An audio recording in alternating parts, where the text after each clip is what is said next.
সুবহানাহু ওয়া তাআলা তিনি ক্ষমার আধার, রহমতের আধার।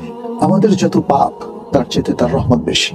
আমাদের যত ভুল, আমাদের যত ত্রুটি, আমাদের যত বিচ্যুতি, তার ক্ষমার জগৎ তার চেয়ে অনেক বড়। অতএব হতাশ হবেন না, লা তাহজান, হতাশ হবেন না। হতাশা এটা ইসলামের সাথে যায় না, ঈমানের সাথে যায় না।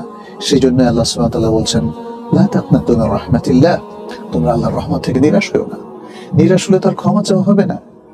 এবং সূরা ইউসুফের মধ্যে আল্লাহ সুবহানাহু ওয়া তাআলা বলছেন, ইন্নাহু লা ইয়াইআসু মির রাউহিল্লাহি ইল্লাল কওমুল কাফিরুন, নিশ্চয় আল্লাহর রহমত থেকে নিরাশ হয় সেই জাতির লোকেরা যারা অস্বীকারী, কাফির, যারা আল্লাহর কোন নিয়ামতকে স্বীকার করে না।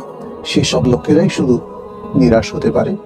ঈমান কখনো মুমিনদেরকে নিরাশ হতে দেয় না। যদি কেউ সত্যিকার ভাবে অনুতপ্ত হয় এবং তওবা করে, তাহলে আল্লাহ তাআলা অবশ্যই মাফ করবেন। আল্লাহর প্রতি আমাদের সেই আশা কিন্তু সব এমনটি আল্লাহ তাআলা কোরআনে বলেছেন, লা তাকনাতু মির রাহমাতিল্লাহ ইন্নাল্লাহা ইয়াগফিরু যুনুবা জামিআ, তোমরা আল্লাহর রহমত থেকে নিরাশ হও না, নিশ্চয়ই আল্লাহ সুবহানাহু ওয়া তাআলা সকল পাপকে ক্ষমা করে দেন। আনাস ইবনে মালিক রাদিয়াল্লাহু তাআলা আনহু থেকে বর্ণিত, নবী সাল্লাল্লাহু আলাইহি ওয়াসাল্লাম বলেছেন, এটিও হাদিসে কুদসির মধ্যে এসেছে, মহান আল্লাহ সুবহানাহু ওয়া তাআলার বক্তব্য তিনি তুলে ধরেছেন। তিনি বলছেন, আল্লাহ সুবহানাহু ওয়া তাআলা বলেন, ইবনা আদম ইন্নাকা মা দাআউতানি ওয়া রাজাউতানি গফারতু লাকা আলা মা কানা ফিকা ওয়া লা উবালি। হে বনি আদম, হে আদম সন্তান, তুমি যখনই আমাকে ডাকো, আমার কাছে আশা করো, আমি তোমার মধ্যে আগে যাই ছিল না কেন সেটি তোমার জন্য ক্ষমা করে দেই, ওয়া লা উবালি, এবং আমি কোনো পরোয়া করি না।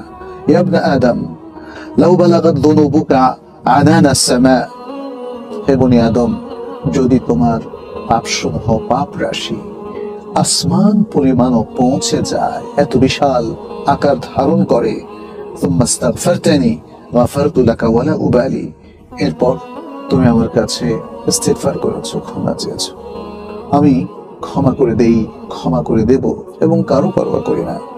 ইয়া ইবনা আদম ইন্নাকা লাউ আতাইতানি বিকরাবিল আরদি খাতায়া সুম্মা লাকিতানি লা তুশরিকু বি শাইআ লা আতাইতুকা বিকরাবিহা মাগফিরা, হে বনি আদম, যদি জমিন পরিমাণ, অর্থাৎ এই পৃথিবীর এই গ্লোব পরিমাণ পাপ নিয়েও তুমি আমার কাছে আসো, এরপর আমার সাথে সাক্ষাৎ করো, অর্থাৎ মৃত্যু হয়ে তুমি আমার কাছে এমন ভাবে আসো যে তুমি আমার সাথে কোনো শরীক করনি, তাহলে আমি সেই সমপরিমাণ ক্ষমা নিয়ে তোমার কাছে আসবো।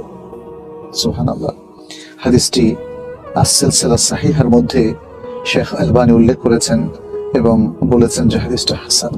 তাহলে সহিহ এবং হাসানে হাদিসগুলোতে আমরা দেখতে পাচ্ছি, প্রিয় দর্শক, যে আল্লাহ সুবহানাহু ওয়া তাআলা তিনি দয়ার সাগর, তিনি তার বান্দাদেরকে মহাসাগর পরিমাণ পাপ নিয়েও যদি সে আসে, আল্লাহ তাআলা সে পাপকে ক্ষমা করে দেন।